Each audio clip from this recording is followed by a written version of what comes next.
Welcome everybody to another edition of the Motown's Wrestling Review. I am your host, Tony Motown Allen, the president of the Motown's Wrestling Group on Facebook, and we are here to discuss Clash in Paris.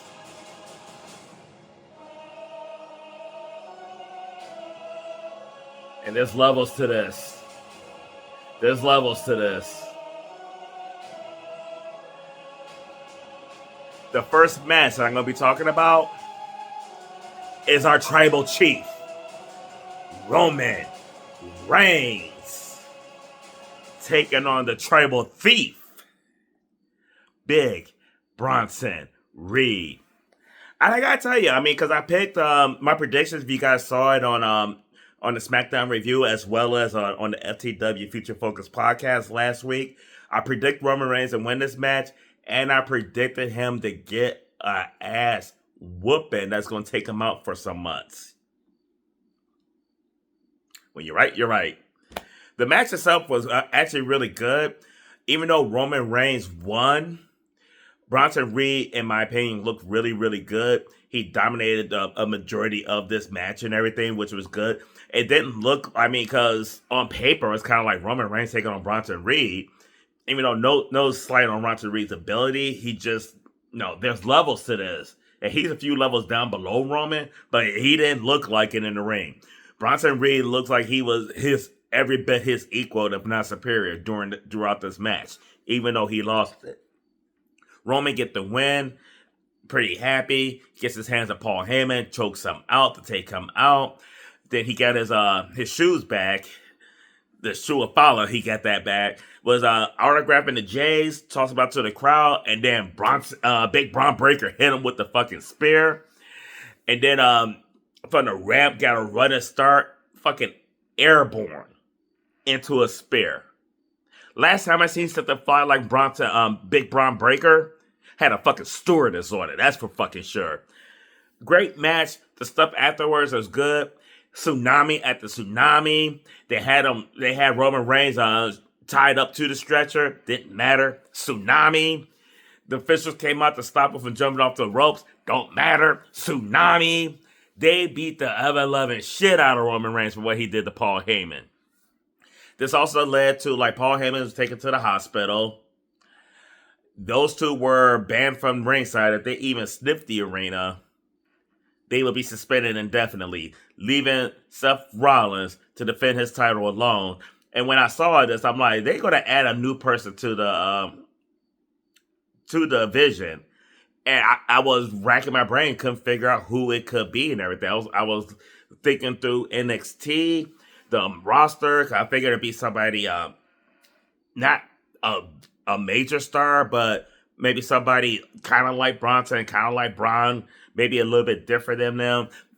The only name I was really coming up with that would be perfect was Obafemi, but I don't know if Obafemi fits into the vision. But I was really thinking, who's going to be the one to help Seth Rollins?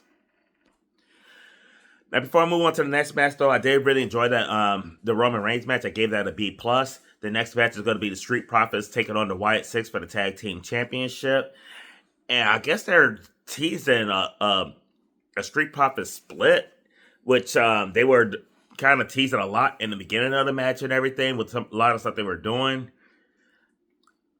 I really don't want to see the Profits split up. I know Montez Ford is that guy, though, but Dawkins is one hell of a worker, and I'm just not sure what they're going to do with Dawkins if they split up the Street Profits, though. But the match itself was pretty okay. I know we talked about it on the Future Focus podcast and everything. It seemed like a SmackDown tag team match, though. Didn't really seem like something anything special for a PLE. The Wyatts, they look really good, I think, in this one. We didn't have as much interference from the Wyatts in this match, which I kind of enjoyed. They did get involved in the end. They did get involved with the finish of the match with Bo Dallas and Nikki Cross. But and Montez Ford took the pin on this one. Still a pretty decent match. I gave it a C. It was an average match. But to me, it just seemed like a SmackDown match, though. It just had a SmackDown feel to it, not really like something big or everything. Next, we have Big Time Bitch, Becky Lynch, Taking on that bitch Bella, Nikki Bella. Get a match a D minus. And the only reason why I didn't get it up because of Becky Lynch. And I hate that bitch. Hate to fucking admit it. But she carried the match. As bad as that match was, it wasn't horrifying. It wasn't a horrible match because of Becky Lynch. She did the best she could with Nikki Bella. A lot of people are saying that it's ring rust. I don't think it's ring rust. The women's division is different. The women's division has changed. The change started as Nikki Bella was leaving. There was two different ways to wrestle. There was the Divas way, and there was real wrestling. Vince's way, Triple H's way. Nikki Bella was never good enough for this division today. She was a fucking diva. Go out there, shake her ass, and flash her tits, and suck a little dick to get to become the champion. She was never a worker in that ring. And Becky Lynch, of all fucking people, exposed that bitch. No, it ain't rust. Y'all could kill the fucking ring rust shit. You had to be good in the ring to be rusty. She was never good. She was never that person in the ring. She just got fucking exposed. The Divas division got exposed because she was your fucking stereotypical Divas division wrestler, and it looked it out there. She looked bad. And this ain't even me being a Nikki hater. She looked bad. Like, Johnny, you ought to be fucking ashamed of yourself for even like remotely liking Nikki Bella. She looked horrible out there. Absolutely fucking horrible. And we follow the Nikki Bella fiasco with the good old-fashioned Donnybrook match. We get Sheamus and Rusev again. A lot of people love this feud. They love these matches and everything. And yes, I gave this match a D+. And I'm probably being pretty hard on it.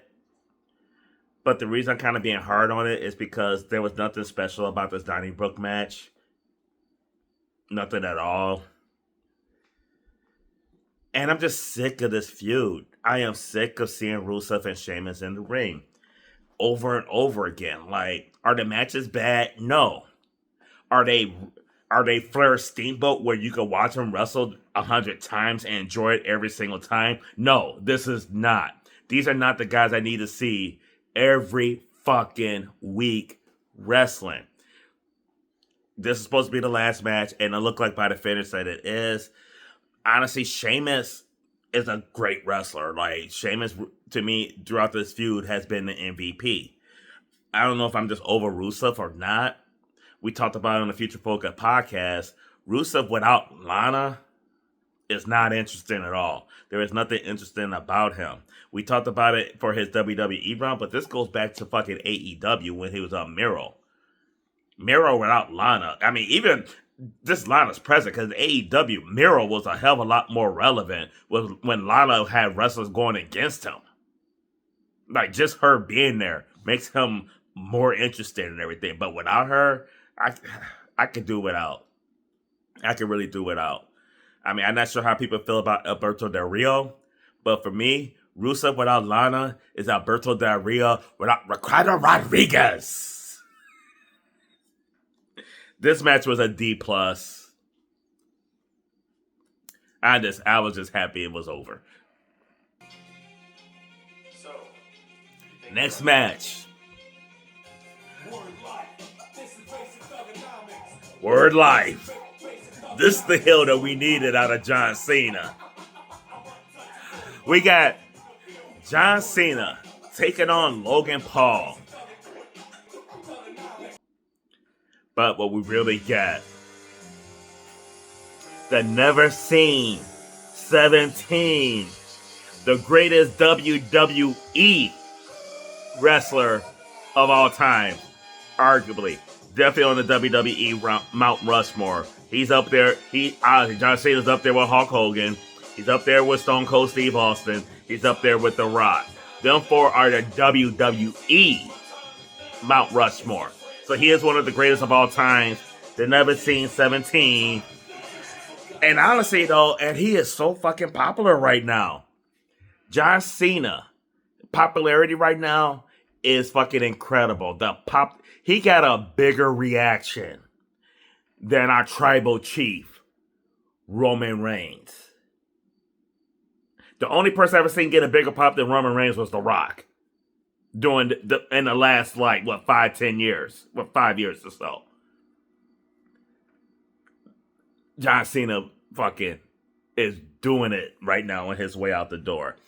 The match itself was really, really good. People shit on John Cena a lot for his wrestling. I mean, he's pulling out moves from like wrestlers that he wrestled in the past and everything. It's almost kind of like tipping his hat to them. Like he did the Styles Clash better than he did the STFU. It's like, I mean, he did the Mexican Destroyer a while back, or Canadian Destroyer. John Cena is really doing his best to make his final year a really good year, and my hat's off to him. Logan Paul, though, Jesus Christ, dude, one of the best wrestling matches I've seen out of Logan Paul. The man is out there with the greatest wrestler to do this over the last like 10, 15 years. Logan Paul is just amazing. Just amazing. This match right here, no fucking extra shenanigans, no drones, no hawking merchandise, no outside interference from his crew, no cheating, just straight up wrestling in the ring. Logan Paul is not relying on all the extra shit to make the matches even better, and this was a really good match and one of his best matches. John Cena gets the win with the FU. Earlier in the match, he still used that sad-ass STFU. John Cena, Logan Paul did their shit, gave this match a B. Now it's main event time. Main event time. In more ways than one. It's just me, Oos. Day one, it's just me, Oos. Day one, it's just me, Oos.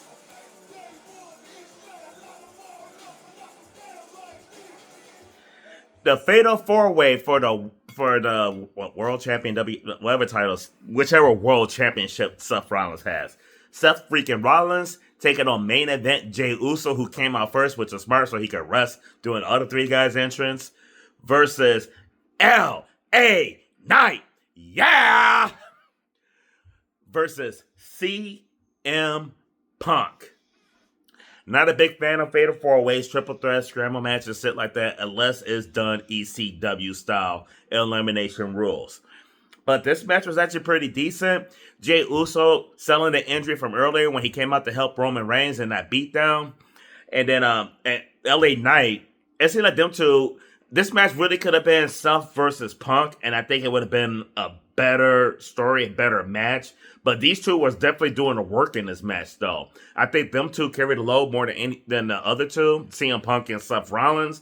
They used probably CM Punk the least amount in this match, but they used him the right way, though. So anytime they used him, it made sense and everything, though. So I do like how they use CM Punk. They didn't use him a lot, but I do like how they used him.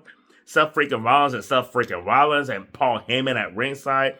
Paul Heyman was the only thing missing from this being at ringside with his facial expressions. I think that would have really added to it. But unfortunately, the Advocate is in the hospital. CM Punk hits the go to sleep. Seth hits the ropes, lands on CM Punk's back. CM Punk got a big smile on his face. Took a long time before he went for the second go to sleep, and then boom, low blow. Y'all remember earlier I was talking about somebody's going to help Seth. The low blow came, and when you saw it, it was like, and immediately I'm just like, holy shit. That's fucking Becky Lynch in that shit. Because you could tell as a woman, took the gear off, Becky fucking Lynch. Screws over CM Punk again. Seth Rollins get the win. After the curb stomp on the chair. Good match. Was honestly a good match. I gave it a B. Didn't see Becky Lynch coming, but it made sense, though. Seth Rollins got his faction now. Becky Lynch constantly talking about her hot husband. It makes sense. Now, what would make this better? I just don't fully believe it's going to happen, but I'm hopeful. The return of AJ Lee. Oh, I would give anything to see AJ Lee come skipping her ass out to the ring. Because for those of you who don't know, Skippy is married to CM Punk. You want to bring your wife in this shit? CM Punk should bring his wife in this shit. Makes perfect sense. It is probably be the best thing for this story. I just don't know if AJ Lee is willing to come back to wrestling. I don't know if she really wants that, though. But AJ, Daddy's waiting. Daddy's definitely waiting. Come back to Daddy. Now, before we wrap this up, we got to do a match of the night, moment, and tapped out. If you've been keeping track of my ratings, you know which one is the match of the night. Surprisingly enough, it is our tribal chief, Roman Reigns, versus Big Bronson Reed. We got the highest grade of the match was a B+. That was my match of the night. They had 6 matches. Show went almost 4 hours. Kind of shows how the night went. When the B+ is the match of the night, they had a couple of fillers in there that they could really have done without. My tap out is Nikki Bella, her in-ring performance. Like, she looked horrible. And it's just not even hating on her. She looked bad. A lot of people say it's ring rust. I say it's the fact that she was never a good wrestler. She's a fucking diva. Maybe it's both. I don't know. Because that shit was fucking horrific. Moment of the night, in all honesty, was John Cena's and the Road Warrior pop. And for those of you who watching the video and don't understand all the time what I'm talking about when I say stuff like pop, in professional wrestling, pop is the reaction, how loud that reaction is. And when you get a Road Warrior pop, that is like the loudest reaction you could possibly have. There are pops, there are good pops, and there are Road Warrior pops. Road Warriors used to get the loudest pops back in the day. John Cena is getting Warrior pops out there. The pop was bigger than Roman Reigns, our tribal chief. I always say there's levels to this. Goddamn, Cena. Better than Roman? Respect, dude. Respect.